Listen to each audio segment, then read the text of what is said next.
उस मैसेज को पढ़ने के बाद भर बरसात में भी उसका चेहरा सूरज की तरह खिल उठा था। लकी ने इस मैसेज को पढ़कर खत्म किया ही था कि उसके फोन पर बारिश की बूंदें जमा होने लगी थीं। लकी ने थोड़ी देर की खुशी मनाने के बाद याद किया कि वो सच में गरीब नहीं था। असल में उसके परिवार ने उसे एक परीक्षा में डाल रखा था जिसका नाम था गरीबी अभ्यास परीक्षा। इस परीक्षा के तहत लकी को अग्रवाल खानदान में उसके नाम की जमीन और जायदाद पर तभी हक मिलने वाला था जब वो इस परीक्षा को पास कर लेता। अचानक से उसे याद आया कि वो गरीब नहीं था बल्कि गरीब होने की परीक्षा दे रहा था। हालांकि परीक्षा देते देते उसे 8 बरस हो चुके थे, इसलिए उसे एहसास होने लगा था कि वो कभी परीक्षा को पास ही नहीं कर पाएगा और हमेशा हमेशा के लिए गरीब ही रह जाएगा। अच्छा हुआ चली गई, अब मिलना कभी। लकी ने होटल की तीसरी मंजिल की ओर देखा और पानी के अंदर ही अपना पैर पटक दिया। वो डिंपल को कोस रहा था। उसने अपनी मोटरसाइकिल उठाई और फिर से चमन मेडिकल स्टोर जाने के लिए मुड़ने लगा। अगले दिन जब लकी की आंख खुली तो वो सीधा उठा और तैयार होकर शहर के सबसे बड़े बैंक न्यू सिटी बैंक पहुंच गया। न्यू सिटी बैंक न सिर्फ शहर का सबसे बड़ा बैंक था बल्कि वो सबसे अमीर बैंक भी था। वहां पर शहर के सबसे अमीर लोगों के ही पैसे जमा किए जाते थे। लकी वहां पैसे को निकलवाने के लिए जा रहा था। New city bank south Delhi में बसा हुआ था और उसके दरवाजे के बाहर महंगी से महंगी गाड़ी खड़ी थी। भाई, अब इसमें से कौन सी नई गाड़ी लेगा, लकी ने मन ही मन सोचा। उसे यकीन नहीं हो रहा था कि कल तक तो वो एक मोटरसाइकिल तक नहीं खरीद पा रहा था और आज वो एक कार, और वो भी इतनी महंगी कार खरीदने की सोच रहा था। फिर उसने अपनी नजर गाड़ी पर से हटाई और बैंक के अंदर जाने लगा। उसने देखा कि बाहर बहुत भीड़ थी और महंगे से महंगे कपड़े पहने लोग बैंक के अंदर जा रहे थे। कहाँ दवाओं की बदबू और कहाँ ये खुशबू। उसने एक बहुत ही गहरी सांस के अंदर ज्यादा से ज्यादा खुशबू को समेटने की कोशिश करते हुए अपने मन में सोचा, लेकिन अगले ही पल उसके मन में संकोच पैदा हो गया था। रातों रात लकी की किस्मत तो बदल गई थी, लेकिन उसके कपड़े नहीं बदल पाए थे। इतने बड़े बैंक में वो वही कपड़े पहनकर आ गया था जो वो अक्सर अपने काम पर पहनकर जाता था। पैसे लेते ही ना सबसे पहले नए कपड़े खरीदने हैं, लकी ने अपने आप से कहा और फिर बैंक के अंदर दाखिल होने लगा।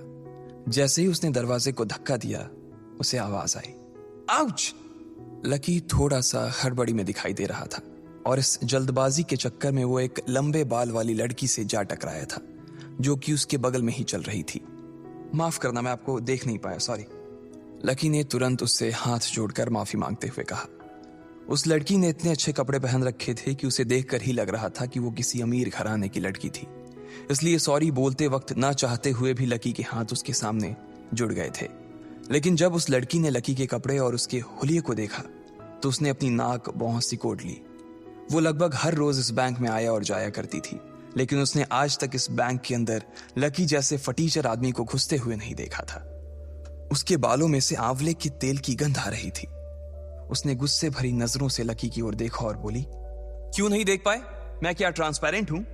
तुम्हें इतनी बड़ी लड़की दिखाई नहीं देती?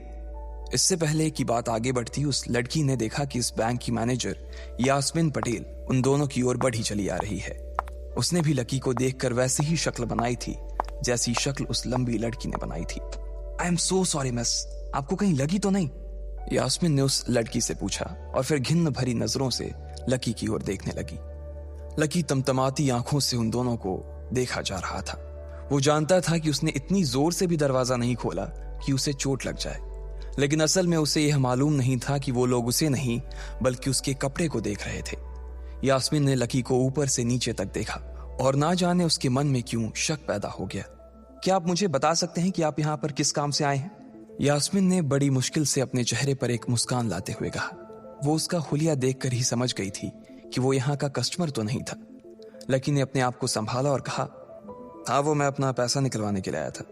पैसे निकलवाने के लिए आए हो? यास्मीन ने लकी की बात को ही दोहराते हुए कहा। वैसे तो वो लकी की बात पर जोर से हंसना चाहती थी, लेकिन उसने अपने आप को थोड़ा सा काबू में कर लिया था।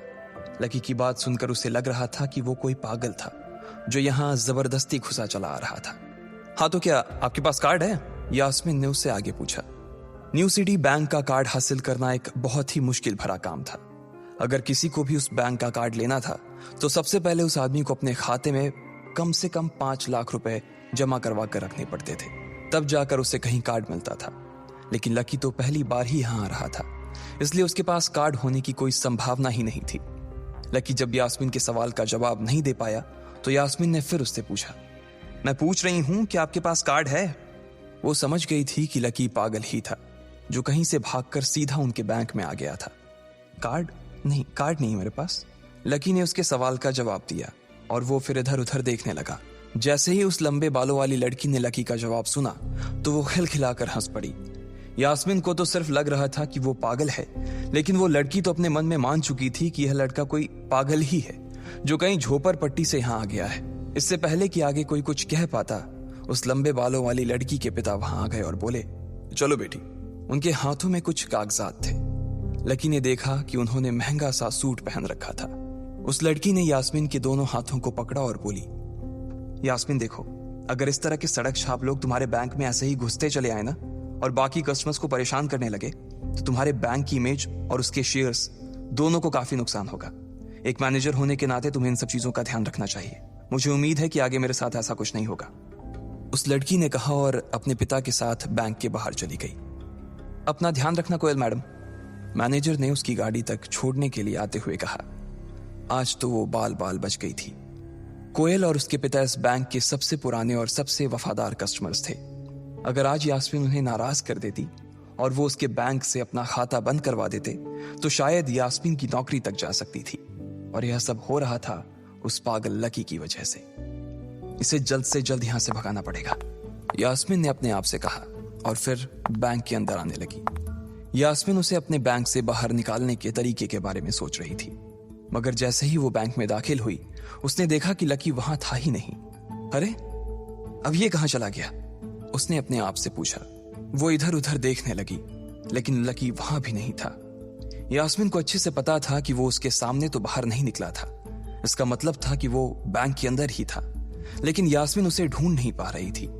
कुछ देर तक बैंक के सारे कोनों को देख लेने के बाद यास्मीन को लगा कि शायद लकी यहां बहुत ही असहज महसूस कर रहा होगा, और जब वो कोयल को दरवाजे पर छोड़ने के लिए आई तब उसके पीछे पीछे वो भी निकल गया होगा।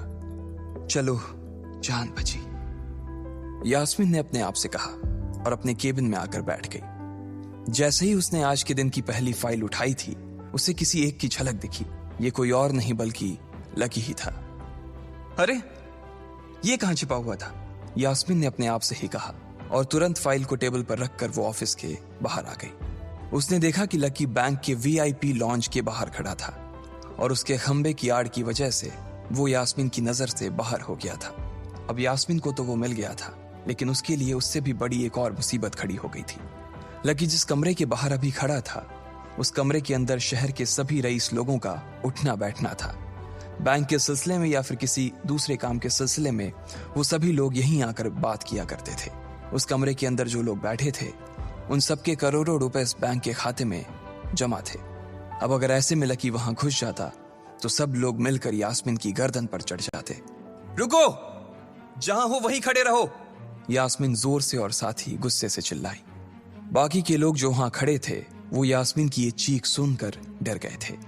कुछ लोगों को उसकी इतनी जोर से आवाज करने की वजह से गुस्सा भी आ गया था और यास्मीन सबसे मुस्कुराते हुए माफी मांगकर आगे बढ़ती जा रही थी। वो लकी को किसी भी तरह से उस कमरे में जाने से रोकना चाहती थी, लेकिन उससे पहले ही वो उस कमरे के अंदर दाखिल हो चुका था। अरे यार, ये आदमी है या गधा? यास्मीन ने अपना ही सिर पीटते हुए कहा और वो भी उस कमरे के दरवाजे की ओर बढ़ने लगी। उसने उस कमरे का दरवाजा खोलने की कोशिश की, लेकिन वो अंदर से लॉक हो गया था। बाप रे, ये कैसा आदमी है? बिना परमिशन के अंदर घुसा तो घुसा, लेकिन दरवाजा भी अंदर से बंद कर लिया। अब यास्मीन की सांसें फूलती जा रही थी। उसे बहुत डर लग रहा था। उसका जी यह सोचकर घबराए जा रहा था कि ना जाने अंदर लकी और उस रिलेशन मैनेजर के बीच क्या हो रहा होगा। इधर जैसे ही लकी कमरे में दाखिल हुआ, वहां का कस्टमर रिलेशन मैनेजर जो कि सोफे पर फैला हुआ था, वो उसे देखते ही अचानक सीधा बैठ गया। हेलो सर, कैसे हैं आप? उसके मुंह से बिना लकी को देखते हुए ये शब्द निकले। उसे याद था कि इस कमरे में कुछ खास लोग ही आते थे और जो भी आते थे यास्मीन उनके आने की खबर उसे पहले ही दे देती थी। लेकिन इस वक्त जो आदमी उसके सामने खड़ा था उसे देखते ही वो अपनी जगह पर जम गया था। ना तो वो कहीं से भी वीआईपी लग रहा था और ना ही वो उसका कोई रिश्तेदार था। कौन हो भाई तुम? क्या चाहिए तुम्हें? उस मैनेजर ने 20 साल के जवान लड़के को देखते हुए कहा, मैं यहाँ अपना पैसा लेने आया हूँ।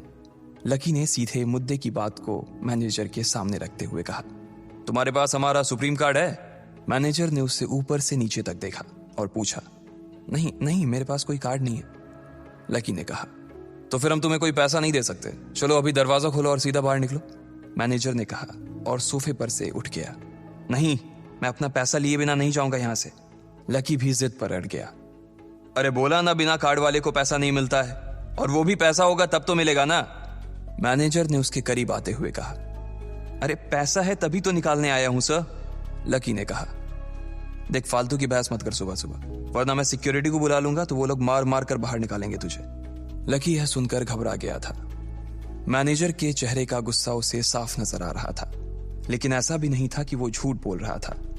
भले ही उसके पास कार्ड नहीं था, लेकिन इसका मतलब ये नहीं था कि वो अग्रवाल खानदान का लड़का नहीं था। जैसे जैसे मैनेजर उसकी ओर बढ़ता चला जा रहा था, लकी का डर भी बढ़ता जा रहा था। मैनेजर को लग रहा था कि वो कोई संकी था और वो उसे धक्का मारकर बाहर निकालने के लिए आगे बढ़ ही रहा था कि अचानक घबराए हुए लकी के दिमाग में एक आइडिया आया। फिंगरप्रिंट! उसने अपना अंगूठा कमरे में मौजूद उस मैनेजर के सामने उठाते हुए कहा। फिंगरप्रिंट? कौन सा फिंगरप्रिंट? मैनेजर ने चौंकते हुए पूछा। अरे अरे आपने कहा ना कि आपको कार्ड चाहिए, पर मेरे पास कार्ड नहीं है, फिंगरप्रिंट है, और मुझे मालूम है कि आपके यहाँ फिंगरप्रिंट से भी पैसे निकलते हैं। यह कहते ही लकी ने एक राहत की सांस ली थी, लेकिन मैनेजर को यह समझ नहीं आ रहा था कि आखिर लकी को फिंगरप्रिंट की जानकारी मिली कैसे। तुम फिंगरप्रिंट यूज करना चाहते हो? मैनेजर ने लकी को घूरते हुए पूछा। लकी की शक्ल और उसका हुलिया मैनेजर के लिए उसकी बातों से मेल नहीं खा रहा था। हाँ, मैं फिंगरप्रिंट यूज करना चाहता हूं सर, लकी ने सीना चौड़ा करते हुए कहा। उसे इस तरह देख तो मैनेजर और भी कंफ्यूज हो गया था। मैनेजर ने सोचा कि उसे एक चांस देना चाहिए, इसलिए उसने लकी को फिंगरप्रिंट इस्तेमाल करने की इजाजत दे दी थी। वो अपनी टेबल के पास गया और उसके दराज में फिंगरप्रिंट वाली मशीन ढूंढने लगा। 2-3 ड्रॉर में झांकने के बाद आखिरकार उसे वो मशीन मिल गई थी। चुपचाप यहां पर अपना अंगूठा लगाओ, मैनेजर ने मशीन को आगे बढ़ाते हुए लकी से कहा। लकी ने अपनी फटी हुई पैंट के पिछले हिस्से में अपना अंगूठा पोंछा और फिर उस मशीन पर लगा दिया। 2 सेकंड बाद मशीन में से एक आवाज आने लगी। उसके अंदर एक लाल बत्ती चल रही थी और वो जोर जोर से बीप कर रही थी। देखा, तुम्हारा फिंगरप्रिंट मैच नहीं कर रहा है। मैंने पहले ही बोला था कि कोई खाता नहीं है इस बैंक में तुम्हारा। मैनेजर ने लकी को ऐसे देखा जैसे वो कोई बड़ा अपराधी था। मैनेजर उसकी पैंट की ओर देखने लगा। उसे लग रहा था कि लकी ने अपनी जेब में कोई हथियार छुपा रखा था और वो मैनेजर को बेवकूफ बना रहा था। इससे पहले कि लकी अपनी जेब से कोई बंदूक या बम निकालता, मैनेजर ने अपना फोन निकाला और पुलिस का नंबर लगाने लगा। लकी ने उसकी स्क्रीन पर देख लिया था कि वो 100 नंबर पर फोन लगा रहा था। लकी बुरी तरह से घबरा गया था। वो बहुत ही उत्साह और जोश में अंदर तक तो चला गया था, लेकिन उसे मालूम नहीं था कि वो इतनी बड़ी मुसीबत में फंसने वाला है। अब आगे क्या होने वाला था? क्या लकी उसे पुलिस को बुलाने से रोक पाता? कहीं उसे कोई फेक मैसेज तो नहीं आया था? लकी कैसे इन मुसीबत से बाहर निकलेगा? आपको क्या लगता है, क्या होंगे इन सभी सवालों के जवाब?